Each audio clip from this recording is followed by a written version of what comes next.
Kapag pinilit nila ito, Opo. nandun na ako sa Senate by, di ba, yung unang bakbakan dito. Ako ang magpapatunay kung ano yung status nito. Anong tatlo? So, hindi ko muna sasabihin yung secret. Ay, nako. Sen, marami nag-request itong balikan natin yung hinihingi, ng paliwanag ng Supreme Court, kataas-taasang hukuman, sa Kamara de Representante, Nelson. Ito'y tinalakay natin noong nakaraang Biyernes. Diba? Sa halos lahat ng mga social media ay nag-viral po ito at pinick up na napakaraming mga influencers, Nelson. Kasi bagong-bago, umuusok pa, kalalabas lang ng Supreme Court. Isang minuto pa lang ata nung binabanggit natin, Hindi pa natutuyo ang tinta. Oo. Hindi paliwanag ang hinihingi ng Korte Suprema. Pero dyan pala, Sen, Humihingi siya ng impormasyon. Sapagkat merong dalawang nakabinbin na petition sa kanila at sabi, para tulungan nyo kami, ma-resolve ito, ibigay niyo sa amin ang mga sumusunod. 10 items yun. Di ba? Mga detalye. Diniscuss natin ito, pero dahil sa marami po yung nagtatanong, ni-require po ng Korte Suprema ang House of Representatives at saka yung Senado na ibigay ang 10 impormasyon na kanilang inihingi. Opo. Isa-isahin natin, Sen. Hindi, wala na tayong panahon eh. Pero ang masasabi ko lang, yung mga salient points na lang na gusto niya palutangin, Sen. ang masasabi ko lang, dito pa lamang sa kauna-unahang hinihingi ng Korte Suprema, magkakaalaman na ito eh. Yung una kasi, yung letter A, the status of the first 3 complaints filed by the private citizens. Okay. Bakit importante ito para sa akin? Kahit ito na lang. Dito na tayo magtapos. Alalahanin po ninyo na 3 impeachment complaints po ang naunang ifinail ng magkakaibang grupo bago isulong ng House of Representatives yung pang-4. Yes po. So yung unang 3, December 2, nung i-file, yung pangalawa, December 4, at sinundan ng December 19, 2024. Yes. Pagkatapos, February 5, isinulong yung pinirmahan ng halos 215 members of the House of Representatives. Tinatanong ngayon dito sa Korte Suprema, sabi niya, under oath, Opo. ano ang estado ng unang 3? Oo nga. Mahihirapan silang, mahihirapan sila rito. Ano? Uy, may sagot dyan si Jul Chua, Senator Marcoleta. Ang galing ang sagot niya eh. Kung estado, Sen, ano bang dapat na sabihin? Estado ng isang impeachment complaint, kung active or non-active or ano po? Hindi, bahala sila. Estado ang pinag-uusapan. Kailangan sumagot sila under oath. Ayun nga, parang hirap nga akong sabihin. Sapagkat tinulugan nila ito eh. Hindi naman pwede sabihin, under oath.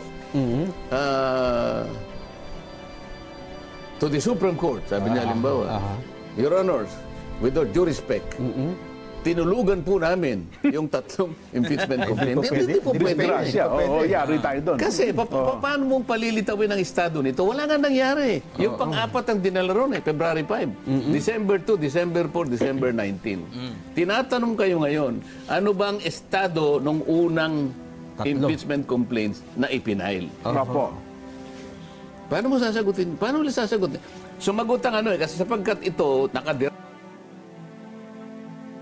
direkta sa 2 kapulungan.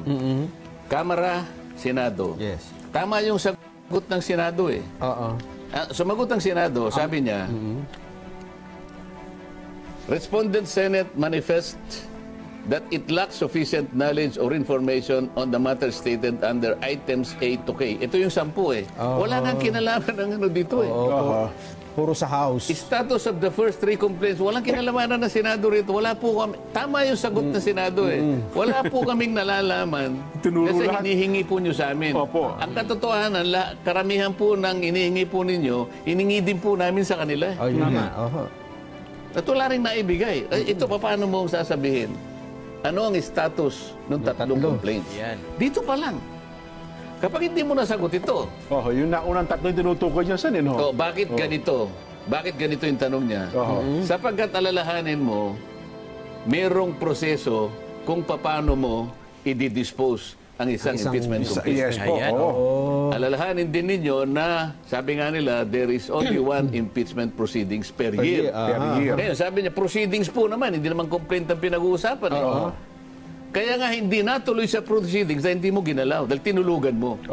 Kasi kung sa December 2, ginalaw mo na yon, natuloy ang proceedings, yun na yun. Kung sabi kasi ni Jewel Chua, kung baka gagamitin yung taktika yung sa 1-year ban rule Sabi niya, baka maraming magpasa para ma-trigger lang 1-year ban rule Yun ang sagot niya Ibig sabihin, hindi ka kukuha ng iba pa. So walang kinalaman. Kasi February 5, so teka muna, isa lang na proceedings. Opo. Hinold mo yung proceedings, tinulugan mo, pinlano mo na patulugin para sa ganun yung fourth, sa inaakala mo, napapayagan. Ayun. Kaya pinayo mo ng February 5. Dito magkakaala. Dito pa lang sa letter A Ang hirap na magkakaala. sagutin, ano? May 10 lahat yan. Kapag pinilit nila ito, Opo. nandun na ako sa Senate. Yan. Di ba? Yung unang bakbakan dito. Ako ang magpapatunay kung ano yung status nito. Anong tatlo? Oo, hindi ko muna sasabihin yung secret. Naku. Gusto mo? Naku. Ay, may bala si Marcoleta sa July 29. May bala siya, guys. Yun ang abangan natin. Ayaw nyo sabihin kung ano estado, ako magsasabi kung ano estado. Ayan. Di ba? Yun na lang muna.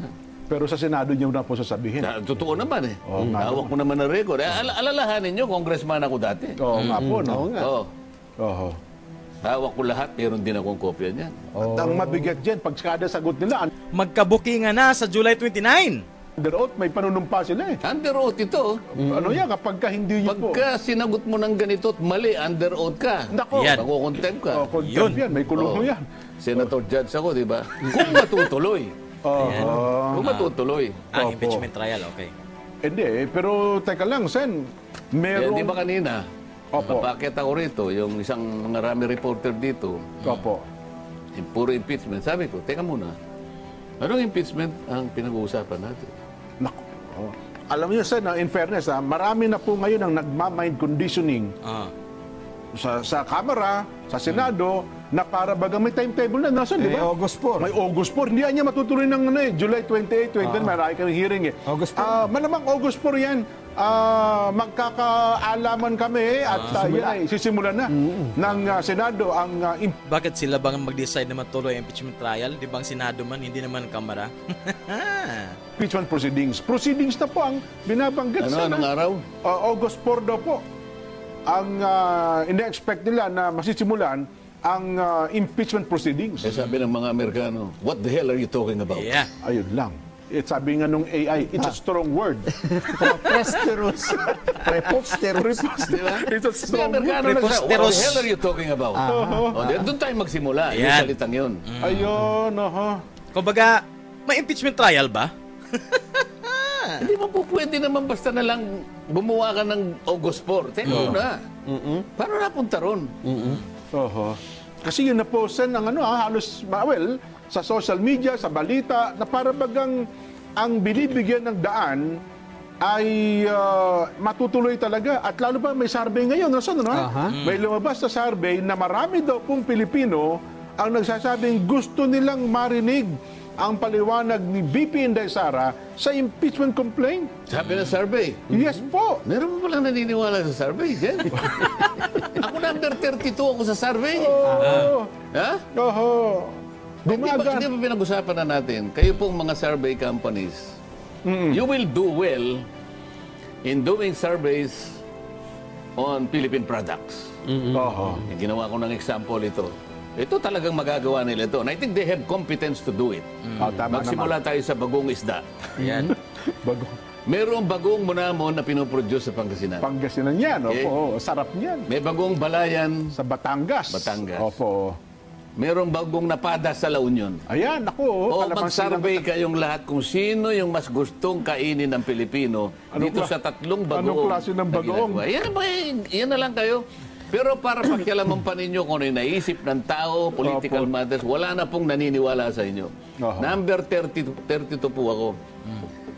Ipinamukha po ninyo sa mga botante natin na hindi ako lalagpas sa 22.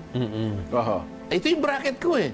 From 32 hanggang 22 lang ako. Opo. Hindi po ba ganun ang ginawa nyo? Mawalang galang na po sa inyo.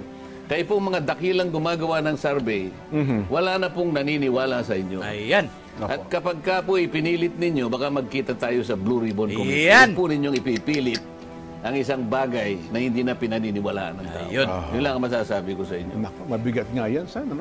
Pero teka lang, Sen. Tsaka Exhibit A. Opo, kayo ang unang ebidensya. Buhay na saksi. Ay, nasaksi. Hindi, kasi merong isang senador. Ano, Sen? Iinit mo na naman ako. Hindi. Ito factual. Ito lalamig na ulo. Lalamig din ito. Iinit mo na naman. Ito yung gawain itong dalawang ito eh. Ito, Sen. Patapos na tayo, no? Ito, lalamig ulo Lalamig dito. Lalamig din ito. Ito na. Sige, Meron po Lalamig. Lalamig. Meron Lalamig. kasi, Lalamig. yes po. Palamigin mo na. Meron kasing isang bagong kongresistang bagong halal. Ayan. Dating senadora, dating DOJ secretary. Aha. Ang sabi niya, sobra naman yung kataas-taas ang hukuman na yan. Overreach. Overreach saan niya? Grabe makapag-utos. With all due respect, Bakit pinakialaman? bakit pa niya pinakikialaman yung mga bagay na yan? Oo, yan ang Abogado impeachment. po ito, ha? Oo. Oy. Babalik pa naman yan sa kulungan. Dating DOJ secretary. Dapat yan sa Senado lang. At ngayon naging parang akala niya yata sapagkat siya naging kongresista ngayon, pwede na niyang questionin ang kataas-taasang hukuman, Sen. Tama. Lumambig ba ulo nyo, Sen? Oh. Lumamig ang ulo mo. Kasi natuwa ako. Yun po ang di ba? Pero para Akala nyo mauuto nyo. ang punto ko dito, Sen, para sa isang senadora, dating DOJ secretary, may dapat Ante. pa niyang sabi Abogado. ko nga, hindi ako pangkaraniwang mamamayan lang, hindi ako maglalakas loob para sabihin ko yan. Patawarin nyo na kataas-taasang siya. hukuman. Patawarin nyo na. Patawarin. Alam nyo, ang pagpapatawad, alam nyo naman, nasa Biblia yan. Mas lalo kayong magiging dakila Oho. kapag kayo nagpatawad. Lalong-lalo na sa mga nadidimla ng isip. Di ba? Pagpatawaran tayo. Siya yung nagkaroon ng overreach. Pinagagana ko po kasi yung ngipin sa ngipin.